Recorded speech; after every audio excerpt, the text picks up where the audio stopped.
Bonjour à tous. Sous l'égide de la Fondation Antoine et Marie-Hélène Labbé pour la poésie, de l'Association Humanisme et Renaissance et des éditions Drault, nous allons, avec la comédienne Éléonore Jonquet, vous présenter et vous lire quelques poèmes d'un recueil d'Agrippa d'Aubigné intitulé « Le printemps ».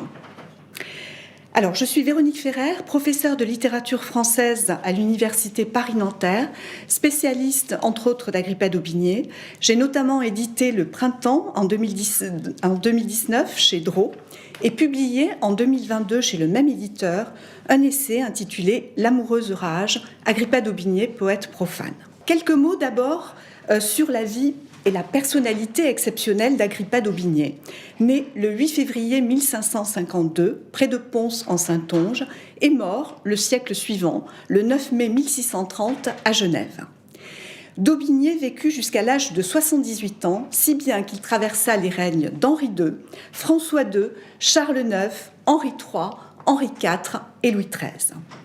Sa vie et son œuvre s'enracinent dans la réalité des guerres de religion qui ont divisé la France entre protestants et catholiques. Calviniste convaincu jusqu'à sa mort, d'Aubigné a défendu, avec les armes et avec la plume, la cause qu'il croyait juste. Dès son plus jeune âge, il est confronté à la dure réalité des massacres qui allaient ensanglanter la France pendant de longues décennies. Devant le spectacle des suppliciés d'Amboise, en 1560, Jean d'Aubigné, le père, fait promettre à son fils, qui n'a que 8 ans, une vengeance exemplaire. Donc, voici les mots du père, mais sous la plume du fils. Ils ont décapité la France, les bourreaux, comprendre les catholiques.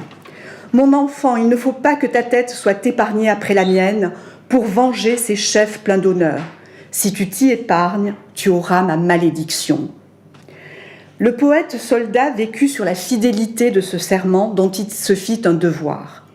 Il combattra les catholiques aux côtés d'Henri de Navarre presque toute sa vie. À l'exception de brouilles passagères, suivies de retraites où il écrivit son œuvre, il ne déposera l'épée qu'après l'abjuration d'Henri IV.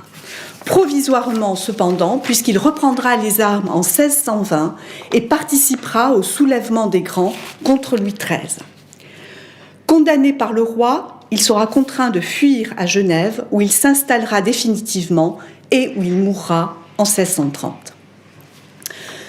On a tendance à réduire Agrippa d'Aubigné au seul poète des tragiques, l'extraordinaire épopée poétique qui relate l'histoire des guerres de religion. Pourtant, il est l'auteur d'une œuvre aussi abondante que protéiforme, dont une bonne partie est restée à l'état manuscrit. Parmi les textes laissés en souffrance, un important corpus amoureux, dispersé et hétéroclite, mais cohérent, que d'Aubigné pensait projeter de réunir dans un recueil répondant au nom de Printemps. Resté inachevé à la mort de l'auteur, Le Printemps sommeilla longtemps jusqu'à sa parution au XIXe siècle dans des œuvres complètes par les soins d'Eugène Réaume et de François de Caussade à partir des manuscrits conservés à la bibliothèque de Genève. Le Printemps se compose de 3 sections, l'hécatombadiane, les stances et les odes, conformément au plan imaginé par d'Aubigné a posteriori. A posteriori, car le manuscrit, qui recueille l'essentiel du corpus amoureux, le T159, offre une disposition différente. Si l'hécatombe forme un premier ensemble bien identifié, les autres poèmes se suivent sans ordre ni distinction générique. Aux odes et aux stances, qui ne sont pas désignées comme telles, se mêlent de nombreuses pièces non répertoriées par la table de l'auteur dont je parlais tout à l'heure, mais faisant partie intégrante du recueil dans sa version extensive. Même si Le Printemps ne fut pas imprimé du vivant de l'auteur, un nombre non négligeable de poèmes connurent une certaine notoriété, comme en témoigne leur présence dans des recueils individuels ou collectifs, dans des livrets de musique et surtout dans le célèbre album de poésie de Marguerite de Valois. Si Agrippa d'Aubigné représente pour la postérité l'auteur à contre-courant des tragiques, ce que l'on sait moins, c'est qu'il était reconnu par ses pairs comme l'un des poètes de la fin du siècle, chantant l'amour dans l'esprit du temps. Oui, Agrippa d'Aubigné, le poète soldat, fut aussi un poète mondain. Depuis le Moyen Âge, le printemps, associé au motif de la reverdie, est la saison de l'amour. Les auteurs et éditeurs de la Renaissance présentent volontiers la poésie amoureuse sous ce titre au riche passé. Ainsi, le printemps du compositeur Claude Lejeune, sur lequel nous reviendrons à la fin de cette lecture, est un recueil rassemblant les chansons d'amour de différents poètes, dont Baïf, Ronsard et bien d'autres. Dans ses mémoires, d'Aubigné enracine la production profane dans une expérience de vie et la rattache à une femme, Diane Salviati. Ayant son peu de bien entre les mains, il devint amoureux de Diane Salviati, fille aînée de Talcy. Cet amour lui mit en tête la poésie française, et lors il composa ce que nous appelons son printemps, où il y a plusieurs choses moins polies, mais quelques fureurs qui sera au gré de plusieurs.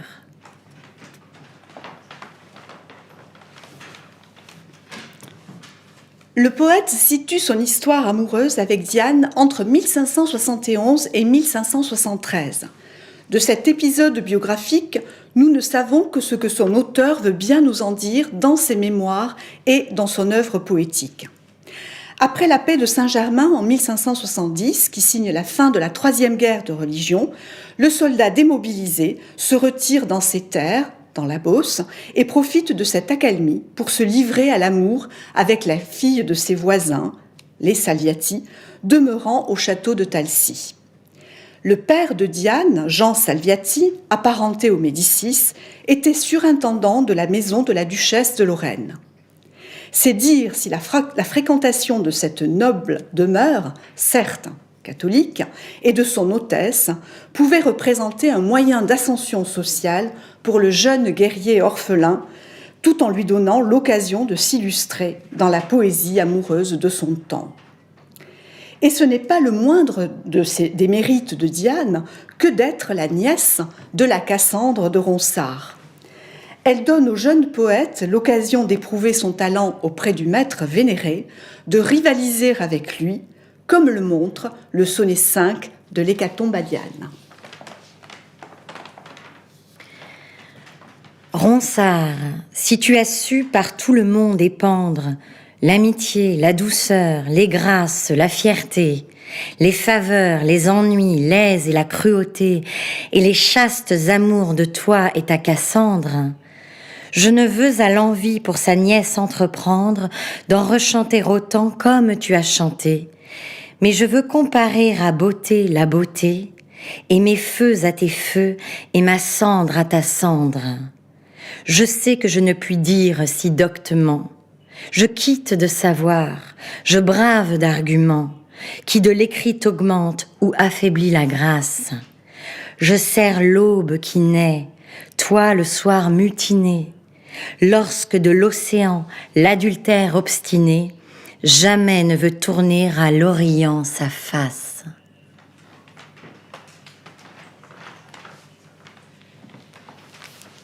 L'idylle, à vrai dire, dure peu. Elle s'achève prématurément sans autre motif avancé que celui du différend de religion. Le mémorialiste dramatise les répercussions de cette rupture sur les amants.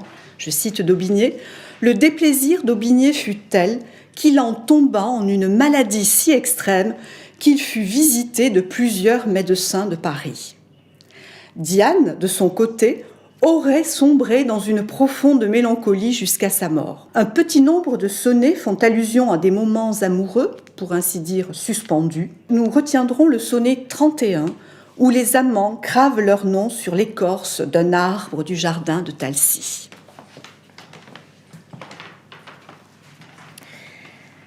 Dans le parc de Talcy, j'ai dressé 2 plançons, sur qui le temps faucheur ni l'ennuyeuse estorce, des filles de la nuit jamais n'aura de force, et non plus que mes vers n'éteindra leur renom.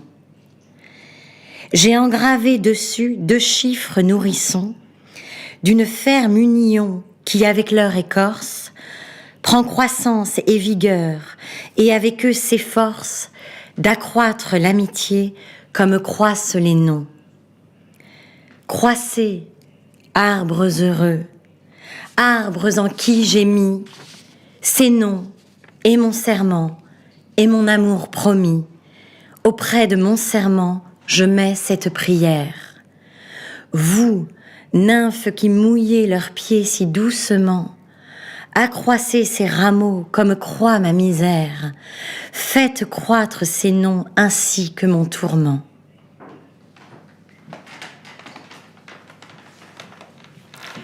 Comme autre exemple possible de cet effet de réel, nous lirons le sonnet 34.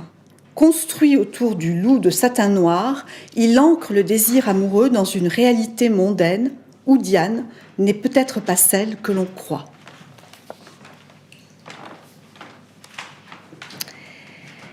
Guerre ouverte et non pointant de subtilité. C'est aux faibles de cœur qu'il faut un avantage. Pourquoi me caches-tu le ciel de ton visage, de ce traître satin, larron de tes beautés? Tu caches tout, hormis les deux vives clartés qui m'ont percé le cœur, ébloui le courage. Tu caches tout, hormis ce qui me fait dommage, ces deux brigands, tyrans de tant de liberté. Belle, cache les raies de ta divine vue. Du reste, si tu veux, chemine toute nue, que je voie ton front et ta bouche et ta main. Amour, que de beauté, que de lys, que de rose. Mais pourquoi retiens-tu tes pommettes encloses? Je t'ai montré mon cœur, au moins montre ton sein.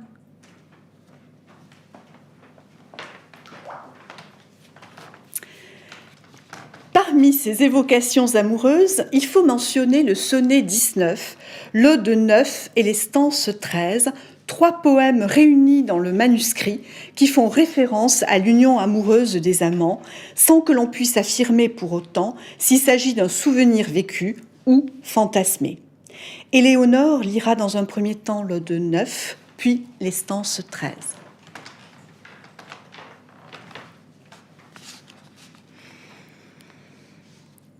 Sous la tremblante courtine de ces baissons arbrisseaux, au murmure qui chemine dans ces gazouillants ruisseaux, sur un chevet touffu émaillé des couleurs d'un million de fleurs, à ces babillards ramages, d'oisillons d'amour épris, au flair des roses sauvages et des aubépins fleuris, portez, zéphyr pillard, sur 1000 fleurs trottant, l'haleine du printemps.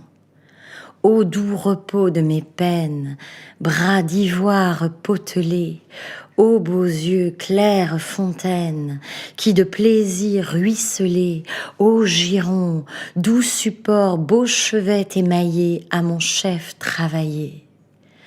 Vos douceurs au ciel choisies, belle bouche qui parlez, sous vos lèvres cramoisies, ouvrent deux riz emperlés. Quel baume précieux flatté par les zéphyrs de vos tièdes soupirs. Si je vis, jamais ravie ne soit cette vie ici. Mais si c'est mort que la vie, jamais n'est de moi souci. Si je vis, si je meurs, ô bienheureux ce jour, au paradis d'amour.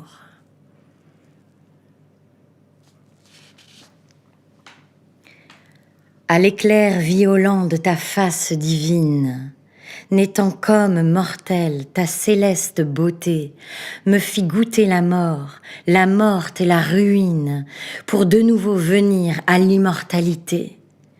Ton feu divin brûla mon essence mortelle, ton céleste mépris me ravit aux cieux. Ton âme était divine et la mienne fut telle. Déesse, tu me mis au rang des autres dieux. Ma bouche osa toucher la bouche cramoisie pour cueillir, sans la mort, l'immortelle beauté. J'ai vécu de nectar, j'ai sucé l'ambroisie, savourant le plus doux de la divinité. Aux yeux des dieux jaloux, remplis de frénésie, j'ai des autels fumants comme les autres dieux, et pour moi, Dieu secret, rougit la jalousie quand mon astre inconnu a déguisé les cieux. Même un Dieu contrefait, refusé de la bouche, venge à coups de marteau son impuissant courroux. Tandis que j'ai cueilli le baiser et la couche, et le 5e fruit du nectar le plus doux. Ces humains aveuglés, envieux me font guerre, dressant contre le ciel l'échelle, ils ont monté, mais de mon paradis je méprise leur terre, et le ciel ne met rien au prix de ta beauté.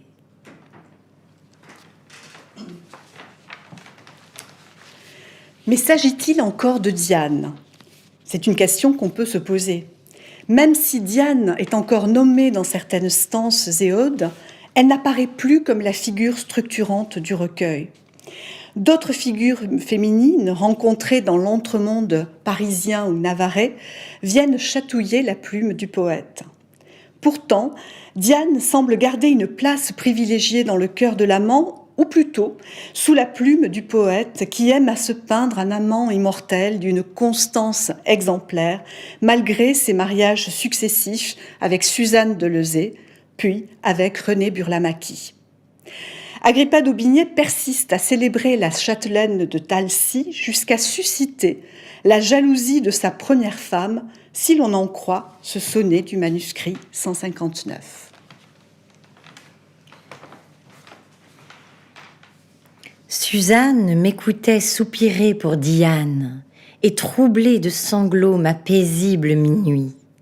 Mes soupirs s'augmentaient et faisaient un tel bruit que fait parmi les pins la rue de Tramontane. « Mais quoi, Diane est morte, et comment, dit Suzanne, peut-elle du tombeau plus que moi dans ton lit? Peut bien son œil éteint plus que le mien qui luit? Aimer encore les morts, n'est-ce chose profane? Tires-tu de l'enfer quelque chose de saint? Peut son astre éclairer alors qu'il est éteint et faire du repos guère à ta fantaisie? Oui, Suzanne, la nuit de Diane est un jour. Pourquoi ne peut sa mort me donner de l'amour? Puisque morte, elle peut te donner jalousie.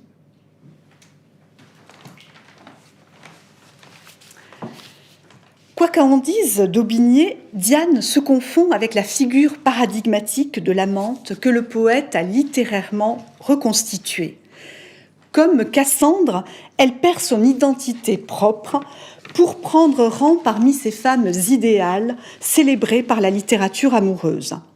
De la muse qui permet l'avènement du poète à l'icône parfaite dont les plumes détaillent les beautés, Diane revêt les traits immuables de la Laure de Pétrarque et plus récemment des Diane de Jodelle, Desportes ou Habert, elle-même inspirée par l'idéal féminin courtois. Diane donne son nom au titre du premier recueil, l'Hécatombe à Diane, qui présente les caractéristiques apparentes d'un canzoniere amoureux, semblable à ce que composèrent les prestigieux aînés d'Agrippa d'Aubigné, dans le prolongement des rimes de Pétrarque. Il dépeint l'amour exclusif et malheureux pour une femme réelle, à qui il offre les honneurs du titre en exploitant l'identité mythologique de son nom. L'hécatombe, comme métaphore amoureuse, n'est certes pas nouvelle. On la trouve sous la plume de Ronsard, le Ronsard des amours, qui évoque le sacrifice de 100 bœufs comme témoignage d'amour. Mais d'Aubigné, lui, nous convie à un double sacrifice, un sacrifice amoureux et poétique, sacrifice de son cœur et celui de ses vers, sur le modèle du rite qu'exige la déesse de la mythologie païenne, dont les 100 bœufs deviennent les 100 taureaux chez d'Aubigné, comme le montre le sonnet 96.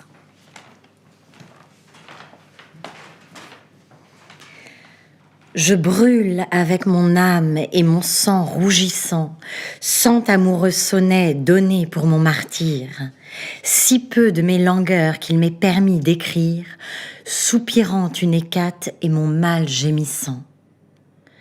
Pour ces justes raisons, j'ai observé les 100. À moins de 100 taureaux, on ne fait cesser l'ire, de Diane en courroux, et Diane retire, 100 ans hors de l'enfer, les corps sans monument. Mais quoi, puis-je connaître au creux de mes hosties, à leurs boyaux fumants, à leurs rouges parties, ou l'ire ou la pitié de ma divinité. Ma vie est à sa vie, et mon âme à la sienne. Mon cœur souffre en son cœur. La taureau sicilienne eut son désir de sang, de mon sang contenté. L'hécatombe badiane et les stances offrent de somptueux poèmes décrivant avec une rare puissance la souffrance amoureuse. Nous en retiendrons deux.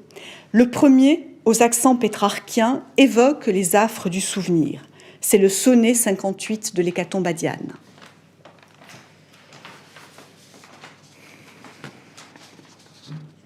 Mille baisers perdus, mille et mille faveurs sont autant de bourreaux de ma triste pensée. Rien ne la rend malade et ne l'a offensée que le sucre, le riz, le miel et les douceurs. Mon cœur est donc contraire à tous les autres cœurs. Mon penser est bizarre et mon âme insensée, qui fait présente encore une chose passée, crevant de désespoir le fiel de mes douleurs. Rien n'est le destructeur de ma pauvre espérance que le passé présent, ô dure souvenance, qui me fait de moi-même ennemi devenir. Vivez, amants heureux, d'une douce mémoire, faites ma douce mort, que tôt je puisse boire, en l'oubli dont j'ai soif et non du souvenir.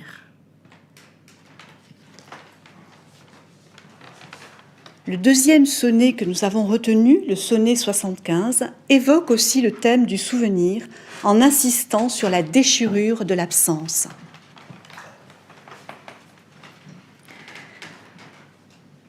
Que peut une galère ayant perdu la rame, le poisson hors de l'eau, la terre sans humeur, un roi sans son conseil, un peuple sans seigneur, la salamandre froide ayant perdu la flamme? Que pourra faire un corps destitué de l'âme et le faon orphelin par le coup d'un chasseur? Beaucoup moins peut encore le triste serviteur, égaré de son cœur et des yeux de sa dame. Hélas, que puis-je donc? Je ne puis que souffrir, et ma force me nuit, m'empêchant de mourir. Je n'imagine rien qu'un désespoir d'absence. Je puis chercher le fond de ma fière douleur, l'essence de tout mal, je puis tout pour malheur. Mais c'est à me guérir qu'on voit mon impuissance.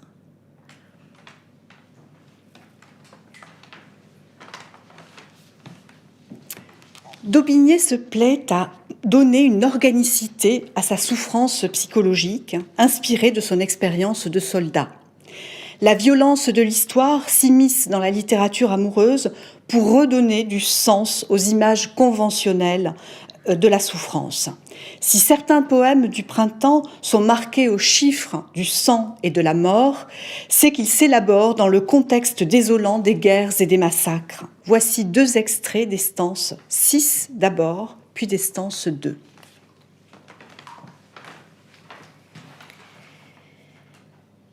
J'ouvre mon estomac, une tombe sanglante de mots ensevelis. Pour Dieu, tourne tes yeux, Diane, et vois au fond mon cœur parti en deux et mes poumons gravés d'une ardeur violente. Vois mon sang écumeux, tout noirci par la flamme, mes os secs de langueurs en pitoyable point. À long filet de sang, ce lamentable corps tire du lieu qu'il fuit le lien de son âme, et séparé du cœur qu'il a laissé dehors, dedans les forts liens et aux mains de sa dame, il s'enfuit de sa vie et cherche 1000 morts. plus les rouges destins arrachent loin du cœur, mon estomac pillé, j'épanche mes entrailles par le chemin qui est marqué de ma douleur. La beauté de Diane ainsi que des tenailles tirent l'un d'un côté, l'autre suit le malheur.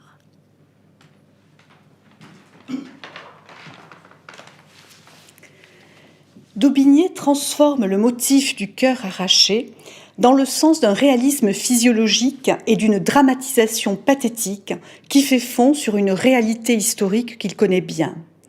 Dans le sonnet 8 de l'Hécatombadiane, le combat d'amour et de fortune trouve une nouvelle énergie dans l'image du champ de bataille.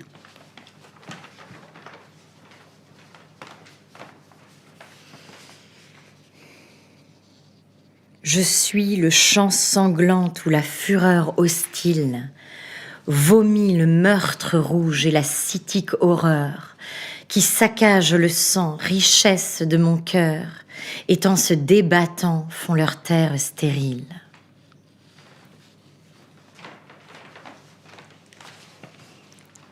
La relation amoureuse subit un transfert de sujet de la femme à l'amant, du désir de l'autre au désir de sa propre mort, sur fond de masochisme funèbre.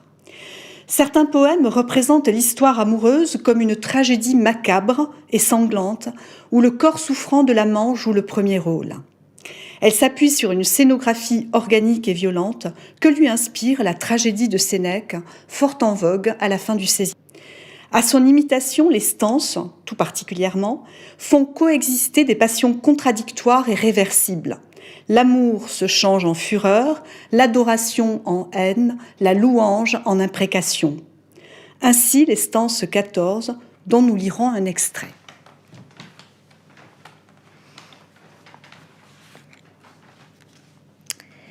J'implore contre toi la vengeance des dieux. Inconstante parjure et ingrate adversaire, là de noyer ton fiel aux pertes de mes yeux, et à ta cruauté rendre tout le contraire, d'enorgueillir ton front dans mon humilité, de n'adorer en toi rien plus que la beauté. D'où as-tu, sanguinaire, extresse naturelle? Est-ce des creux rochers de l'ardente Libye, où tu fouillais au rein de quelque aspic mortel, le roux venin, le suc de ta sanglante vie, pour donner la curée aux chaleurs de ton flanc, de te paître de mort et t'abreuver de sang? D'un courroux sans raison, tu as grêlé les fleurs, les fruits de ma jeunesse, et ta rouge arrogance trépigne sous les pieds l'espoir de mes labeurs, les sueurs de mon front et ma tendre espérance, et languissant, je vois que les oiseaux passants saccagent impunis mes travaux florissants.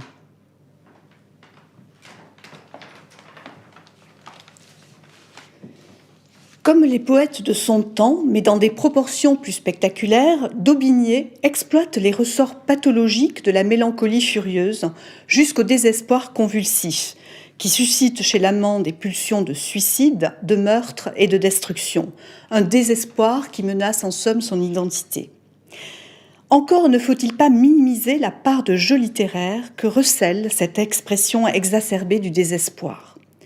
Derrière l'amant furieux se tient toujours, à l'affût, le poète virtuose et ironique qui manie les inspirations avec une dextérité époustouflante, toujours prêt à dégainer un bon mot. Ainsi, à côté d'une poétique mélancolique et tragique, que nous venons d'illustrer, le corpus amoureux offre des bijoux de poésie mignarde, de poésie galante, maniériste ou ingénieuse, volontiers cultivée par les poètes mondains qu'Agrippa d'Aubigné fréquentait, notamment à la cour. L'alliance entre humour et érotisme caractérise tout particulièrement les vers légers des odes. L'ode 27 reprend ainsi le motif du jardin pour chanter l'union amoureuse des amants. Agrippa d'Aubigné s'essaie ici au style mignard, le mignard de l'Estil, comme il l'appelle, illustré avant lui par Baïf ou encore Ronsard. L'usage des répétitions, l'usage des diminutifs, ainsi que l'érotisme du propos, doivent beaucoup au poète latin Catulle et à ses émules néo-latins, surtout Jean II, qui fut mis à l'honneur ici même il y a 2 ans par Virginie Leroux. Voici un extrait de l'Ode 27.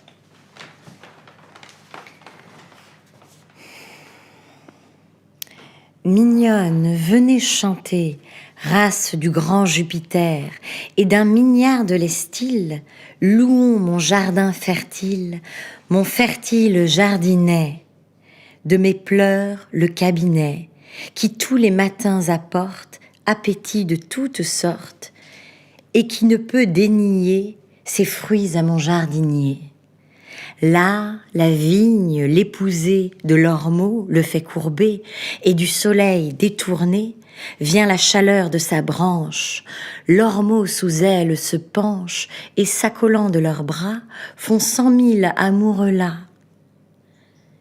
Puis j'entends dans leurs ombrages les doux chants, les doux langages de 1000 mignards oiseaux, citoyens de ces rameaux. Ces doux chants et ces ombrages, ces ombres et ces ramages, au coin de mon jardinet, font un petit cabinet. C'est là-dessous que je donne rendez-vous à ma mignonne. C'est là-dessous que nos bras font d'autres amoureux là. D'autres prises amoureuses, des unions plus heureuses que ne sont les rameaux pris de vignes et leurs maris. Là, notre amoureux langage nous plaît plus que le ramage de ces musiciens oiseaux qui sont là nos maquereaux. Je cueille mieux que l'abeille la fleur en laissant la feuille. Là, d'un éternel baiser, puisse ma bouche arroser d'une plus douce rosée que la fleur n'est arrosée. Là, les ruisseaux de nos pleurs mouillent les vives couleurs de la beauté qui fait honte aux fleurs, et les fleurs surmontent. Au paradis de son teint, comme en mon jardin est peint un beau printemps de fleurettes, les œillets, les violettes, les roses et les boutons fleurissent sur ces tétons. Là, je cueille l'encolie qui martyrise ma vie. J'y prends, j'y mets mon souci. La pensée y est aussi.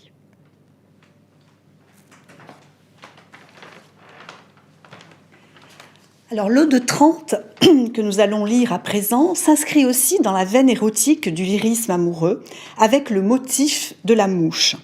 Alors, ce motif de la mouche donne lieu à une petite comédie galante à la faveur d'une rivalité entre la mouche et l'amant.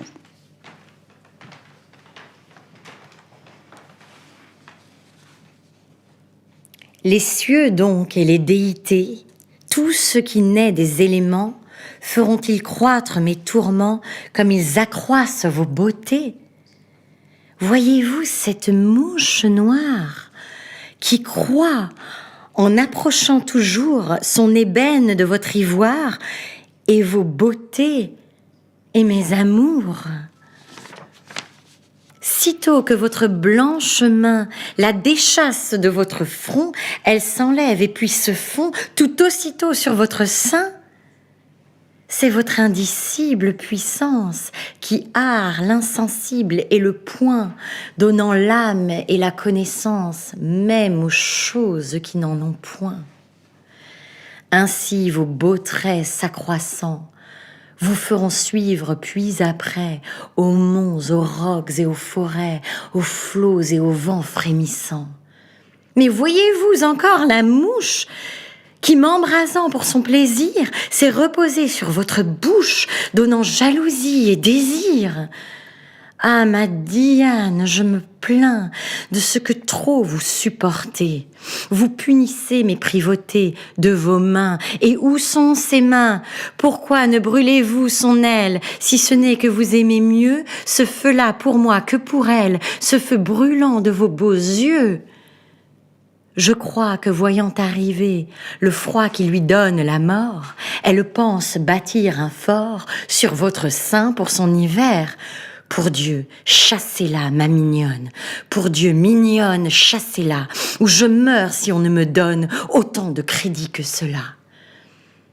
Ou bien, sans vous y amuser, il me semble qu'il sera mieux si vous fermez un peu les yeux, que je la chasse d'un baiser. Je sers bien plus à votre gloire que la mouche à votre grandeur, car je vous fais avoir victoire du temps, elle d'une couleur.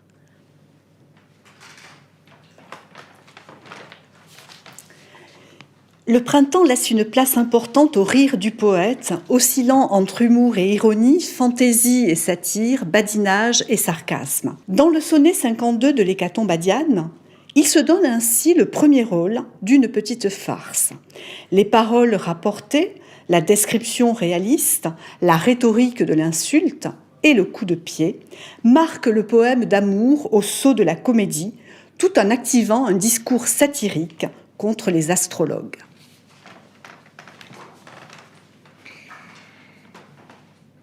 Le sot qui, épillant mal à propos un astre, d'une fausse astrolabe et d'un faux instrument, dit que je vous perdrai dedans 6 mois, il ment. Fortune ne m'est pas si cruelle marâtre. Je veux savoir qui est ce mignon, ce folâtre, estropié des yeux et de l'entendement, lui arracher la barbe et demander comment il est si libéral de prêcher mon désastre. Oui, mais, se dira-t-il, je le vois par le sort. Regarde donc plus près, tu y verras ma mort. Voilà un coup de pied, astrologue parjure. Par ton sort, maître sot, voyais-tu ce malheur? Dédie-toi où je veux, monsieur le devineur, voir si tu as prévu ta dernière aventure.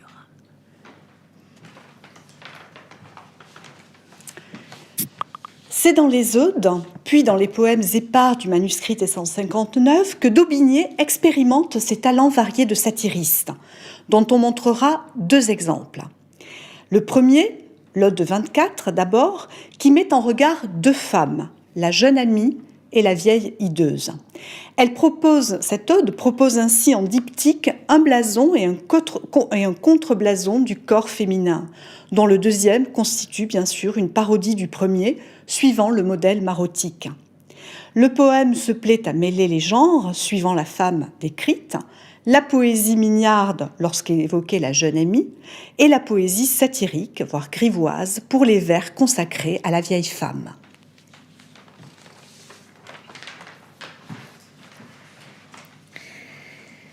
La douce blancheur de mamie, et non son âme, est endormie, et le plus souvent ses cheveux sont déployés sur les linceux, flottant à tressellettes blondes, comme au gré des zéphyrs les ondes, et ne souffrent d'autres odeurs que celles des baumes et des fleurs.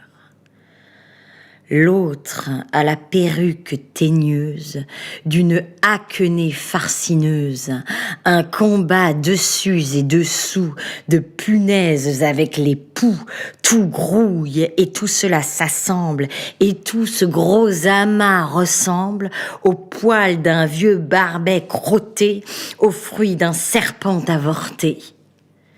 Qui voit les yeux de ma mignonne lorsque sa paupière baissonne et ses petits bords bien couverts les fait désirer être ouverts? Qui voit sa bouche vermeillette, de ses dents la blanche rangette? Tout cela ne semble point mal aux perles dessous le coural. Auprès les paupières fermées de la vieille où les araignées ont fait leur nid depuis le soir, on a l'odeur de l'entonnoir de sa gueule pâle et pourrie que 1000 chancres ont flétri et la châssis de ses yeux et l'égout de son nez morveux. Deuxième exemple de cette veine satirique, l'Ode 26, qui raconte l'histoire de la prostituée marocain depuis sa naissance jusqu'au dernier moment de sa vie. Dans une langue triviale, multipliant les équivoques obscènes, le poème insiste sur l'obsession sexuelle de Maroquin et sa vigueur insatiable jusqu'à sa mort. Pour décrire celle-ci, Daubigné nous introduit contre toute attente dans l'univers mythologique des enfers, où la vieille prostituée vient gratuitement offrir ses charmes. Le récit de sa descente aux enfers donne lieu à une réécriture parodique de l'épisode culte des épopées antiques et modernes, d'Homère à l'Arioste en passant par Virgile. Une réécriture qui verse sans complexe dans le comique grivois. Nous allons le constater en lisant un extrait.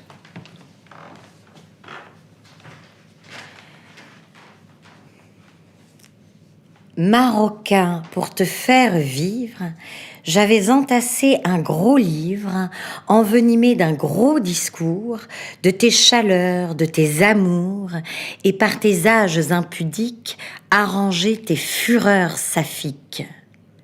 Là, je comptais que ton berceau, à peine ne fut jamais puceau, l'horoscope de ta naissance, les passe-temps de ton enfance, comme on faisait quand tu criais, changer en un rire ta voix, au branle-guet d'une chopine, avoir chauché une géline, la chienne et le chien embesés, deux poux l'un et l'autre entassés.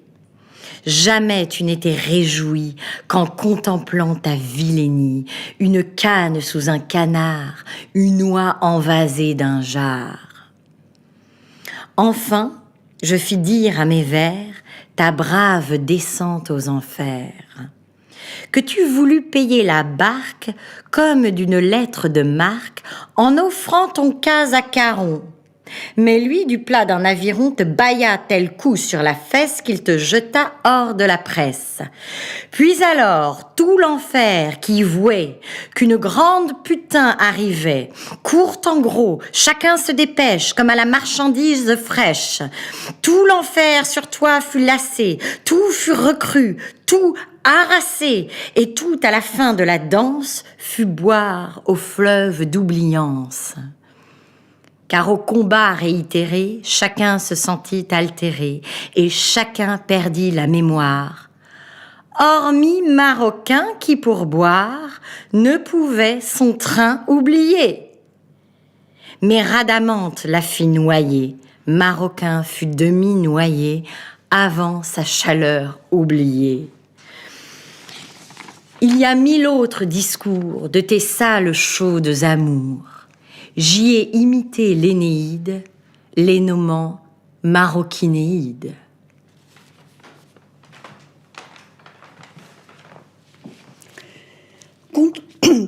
Contre la tradition sérieuse de la littérature amoureuse,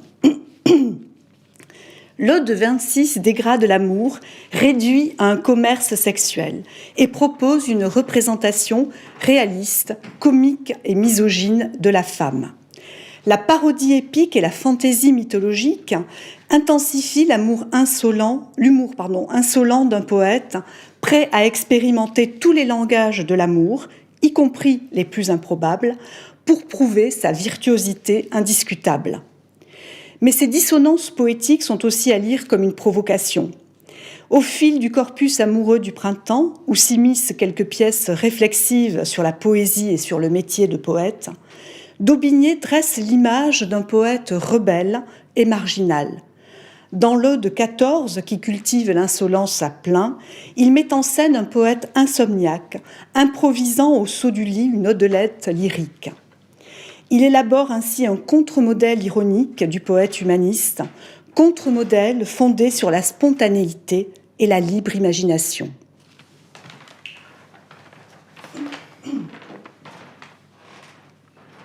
Voilà 1 heure qui sonne, debout laquais qu'on me donne mon papier pour y vomir une odelette lyrique qui me chatouille et me pique et m'empêche de dormir.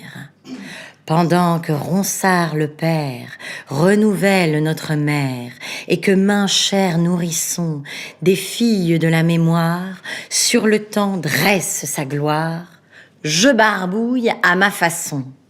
Et n'ayant rien que te dire, je m'éveille pour écrire sans autre disposition que les premières pensées que la nuit m'a tracassées en l'imagination. Baste, j'écris pour me plaire, si je ne puis satisfaire à un plus exact désir, amusant pour entreprendre quelque saute à me reprendre, je me donne du plaisir. J'aime les badineries et les folles railleries, mais je ne veux pas avoir, pour veiller à la chandelle, la renommée immortelle d'un pédantesque savoir.